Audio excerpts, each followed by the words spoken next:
They stripped her uniform in front of everyone. Then the general froze at the tattoo on her back. The palace courtyard echoed with the sharp cadence of marching boots as the regiment stood at attention. The air was thick, with the scent of polished leather and gun oil. "Disgrace her!" The command sliced through the silence. Two officers in immaculate dress uniforms stepped forward, their gold braid glinting in the sun.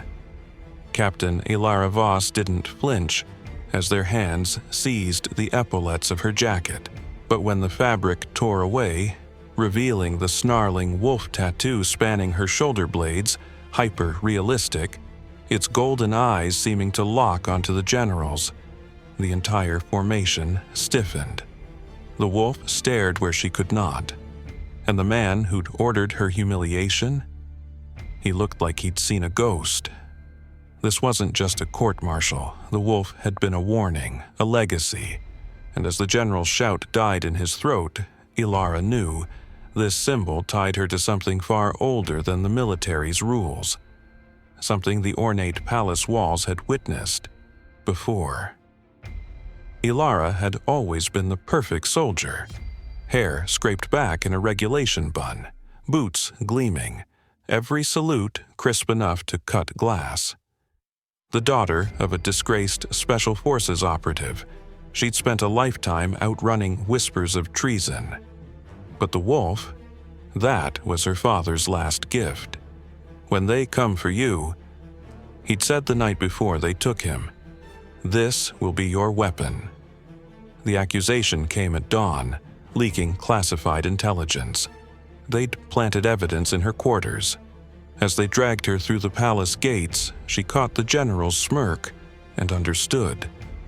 This wasn't about punishment, it was about erasure. In the brig, Elara traced the wolf's outline. The tattoo itched strangely near old palace blueprints, ones showing tunnels beneath the courtyard. That night, a whisper through the bars. The wolf's teeth. Remember, her father's old unit. And they were coming. The explosion rocked the palace. As alarms wailed, Elara burst into the archives and found the truth. The general hadn't just betrayed her father. He'd stolen something. Something buried where the wolf's eyes pointed, on the palace schematics. Cornered in the courtyard where she'd been disgraced, Elara faced the general's pistol. Behind him, his elite guard leveled their rifles. "The wolf dies here," he spat. Then a howl, not human, not animal. The sound of boots hitting marble from every dark corridor. The wolf's teeth came like shadows. Former operatives, presumed dead, now pouring from the palace's hidden passages. As the general's formation broke into chaos, Elara lunged, not for his gun, but for the medal at his throat, the one that matched her tattoo's eyes.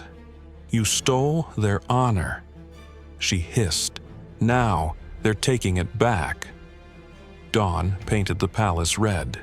The surviving soldiers stood frozen as Elara, no longer in uniform, pinned the general's medal to the wolf tattoo. Behind her, the teeth melted back into the tunnels. But the message was clear. Some legacies refused to die. If this story touched you, hit that like button and drop a karma in the comments below.